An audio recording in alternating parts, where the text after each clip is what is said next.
Close. এটা open করতে হবে প্রথম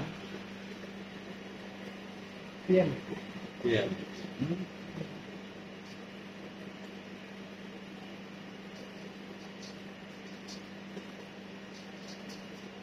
ওপেন হয়েছে, মিনিমাইজ করে দিলাম, আবার এটা ওপেন করলাম। দুইটাতেই কাজ আছে, একটা দিয়ে প্রিন্ট রেডি করবো আর একটা দিয়ে প্রিন্ট দিব। এখন আমি দুইটা ওপেন হয়েছে না, এটাতে যাবো, যাওয়ার পরে শেয়ারিং করা আছে, আমি ওখানে একটা ফাইল পাঠাইছি না, এই যে ফাইলটা আমি প্রিন্ট করবো। ঠিক আছে, কত তারিখে 2025 সালে এপ্রিল মাসে 15 তারিখ কোন ইউনিটে এখানে বিস্তারিত থাকবে। হ্যাঁ, বুঝা গেছে? 12 বিল, ওটা হচ্ছে 12 বিল। ঠিক আছে, শেয়ারিং করা আছে বিদায় আমি কিন্তু পাই গেছি। তোমার যদি শেয়ারিং কাজ না করে তখন তোমার কিন্তু পেন ড্রাইভ খালি ইউজ করতে হবে। 12 পেন ড্রাইভ ইউজ করলে মেজাজ গরম হয়ে যাবে। এই যে এটাতে আমি ছাড়িয়ে দিলাম ওই 12 বিলের ফাইলে। আচ্ছা, কপি করে নিলাম। ঠিক আছে, চলে যাবো এখানে এই প্রথম সপ্তাহে। বুঝছো? এগুলো সব ডিলিট করা যায়। হ্যাঁ, আচ্ছা, মানে ওই যেগুলো ডান লেখা প্রিন্ট হয়ে গেছে, কমপ্লিট। এগুলো প্রিন্ট হয়ে গেছে, এগুলো ক্লিক করে ডিলিট মারলে ডিলিট হয়ে যাবে। তারপরে যাবো জবে। জব থেকে আমার কোথায় আছে, এই যে জিতে আছে 25 এপ্রিল 15 12 বিট। তোমরা প্রিন্ট দেবো এই যেটা। হ্যাঁ, ওটাতে ডাবল ক্লিক করলাম, হোল্ডিং, তারপর হোল্ডিং আসলাম, আর এখানে ডান হয়ে গেছে। এখন আমার এটা, এখন আমার মনে চাইলো যে আমি একসাথে 5টার প্রিন্টিং। আচ্ছা, চাইতেই পারে, তাহলে আমি ওই আবার এইভাবে অ্যাড করে নিব। না, অ্যাড করে না, এখান থেকে যে কটা মন চাই আমি একবারে সিলেক্ট করি। আচ্ছা, নাম দিয়ে করলে সিলেক্ট হবে, অ্যাড করে দিন। সবগুলো আসলো না, এইগুলো যেগুলো এগুলো সব হোল্ডিং। ঠিক আছে, এখন এই চারটারে আমি কন্ট্রোল অথবা শিফট ধরলেও সবগুলো সিলেক্ট হয়। সিলেক্ট করার পরে নেক্সট নয় দিলে কি হয়ে যাবে, সবগুলো এক হয়ে যাবে, হোল্ডিং একটা হয়ে যাবে। তখন একটা হোল্ডিং হইলে এটাতে ডাবল ক্লিক করবে, হোল্ডিং এ ডাবল ক্লিক করলে এরকম আসবে। এক পেজে সেটআপ হয়ে গেছে। সেটআপ হয় না, সেটআপ করতে হবে। আমাদের খেলাটা কয় ফিটের? 4 ফিটের। হ্যাঁ, দেখেন 4 ফিটের, 4 ফিট উঠাইছি। এই যেখানে প্রথম লেখা আছে 123, এই মেশিন 123 পর্যন্ত প্রিন্ট করবে, এই জন্য 123 হাইট দেওয়া থাকে অটোমেটিক। আচ্ছা, আমি প্রিন্ট করবো 48, 4 ফিট 48 লিখলাম ওখানে, এন্টার দিলাম। দেখছো 48 চলে আসছে সাইজ অনুযায়ী। এই দুইটা 48 এর নিচে দেয়, দুইটা 48 চলে আসছে, এটা কিন্তু মিলে না। মানে এই 48 লেখার পরে পেজটাতে অটোমেটিক 48 সেটআপ হয়ে গেছে। 48 সেটআপ হয়ে গেছে। আচ্ছা, এটাকে ঘুরে দিবেন, এটাকে ঘোরানো যাবে। এটা তুমি এই যে এখান থেকে এটা যদি ঘুরে দেয়, সিলেক্ট করে, হ্যাঁ সিলেক্ট করে এই যে এখানে এই সাইডটা অপশন আছে, কোন দিকে করবে। এটা ঘুরে দিলে তো পেজ কম লাগবে, ঘুরে গেছে পেজ কম লাগবে। ঘুরে গেলে এখানে এটা তো 5 ফুট হবে, ওইটা লেখা করা যাবে না। বলো, ঠিক আছে, ওকে। এখন এগুলো আমি ক্লিয়ার করে দিলাম, আমি একটা প্রিন্ট করবো। মানে ওটা জাস্ট আপনি একসাথে 4টা প্রিন্ট করে একটা দেখাইছেন।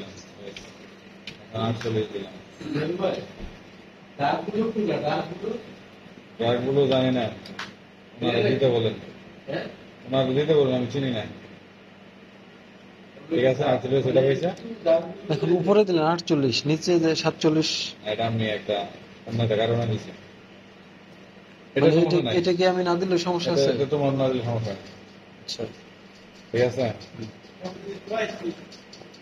তাহলে এখানে যেটা নিয়ে আসবা এই সাইজটা এখানে দেখাবে, যে সাইজে নিয়ে আসবা কেন এখানে ওই সাইজটা দেখাবে। এখান থেকে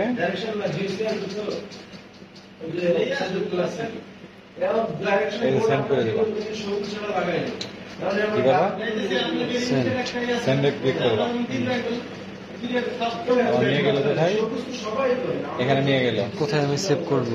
এই যে 15 তারিখে এখানে রিপ নামে একটা ফাইল ক্রিয়েট করা যায়। রিপ আমাদের এটা হচ্ছে রিপ ফাইল। সাধারণত এখানে একটা রিপ দিয়ে একটা ফাইল আগে তৈরি করে নিবা। হ্যাঁ, মানে এই জিপ ফরম্যাটের কাজটা কি? মানে ফাইলটা রিপ ফরম্যাটে আমরা প্রিন্ট করবো। এই রিপে যায় এখানে 1 নাম্বার দিয়ে সেট করলাম। আচ্ছা, ওই 1 নাম্বারটা তো এটা দিলাম হচ্ছে রিনেম করলাম আমার বোঝার সুবিধার্থে, কোনটা প্রিন্ট করবো নাকি? 1 নাম্বার হ্যাঁ প্রিন্ট করবো এখন, তাই না? বলেন, করেন করেন করে ফেলাম, সাইড দিয়েছি কম্পিউটার। ঠিক আছে। তারপরে এগুলো সব ক্রিয়েট করা যায়। হ্যাঁ, সব ক্রিয়েট করা যায়। তারপর চলো কোথায়, ক্লাসে। অ্যাড জব প্লাস ক্লাস থেকে এই যে রিপ চলে আসবে, এই যে 1 নাম্বার, পিআরটি ঠিক আছে। PRT format. 1 number double click করলে এই যে চলে আসছে।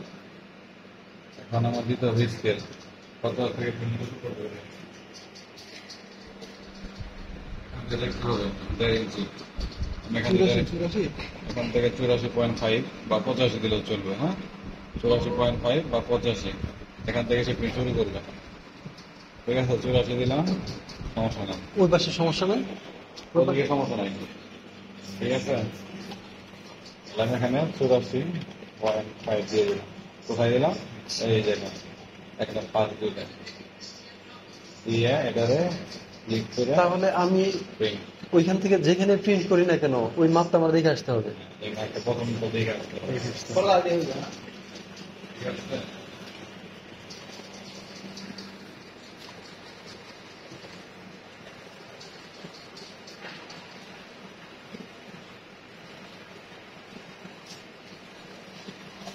করে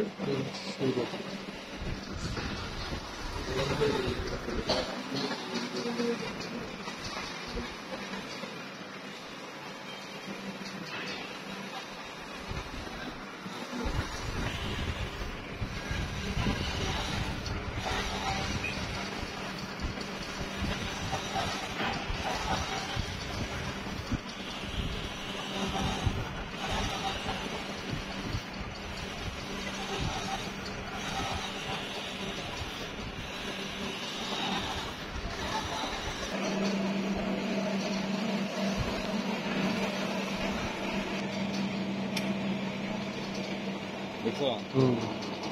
5 সেকেন্ড 10 সেকেন্ড ধরে রাখলাম প্রত্যেকটা। এটা একটি বলে ক্লিন, ঠিক আছে, ওটা অটো ক্লিন হয়, এটা ম্যানুয়ালি ক্লিন করতে হয়। ঠিক আছে, কোনটা পুশ করবো, কোনটা দিয়ে পুশ বাটন? এই যে এখানে পুশ, এই যে ও ইয়া কম্পিউটার থেকে করতে হবে। এই যে প্রিন্ট, Print দিয়ে এটা প্রিন্ট, এটা পুশ, এটা প্রিন্ট, এটা পুশ, আর এটা দিয়ে ক্যান্সেল। Print, push, cancel.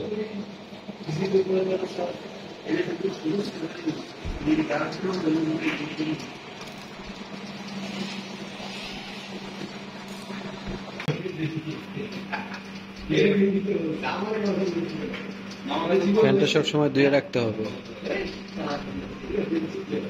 এই ফ্যান ধুয়ে রাখার কারণ হচ্ছে যখন প্রিন্ট হবে তখন এই যে ছিদ্রগুলো দেখা যাচ্ছে, এই ছিদ্রগুলোর মধ্যে দিয়ে নিচের দিকে এই প্যানাটাকে নিচের দিকে টানবে যাতে সে উপরের দিকে না আসে।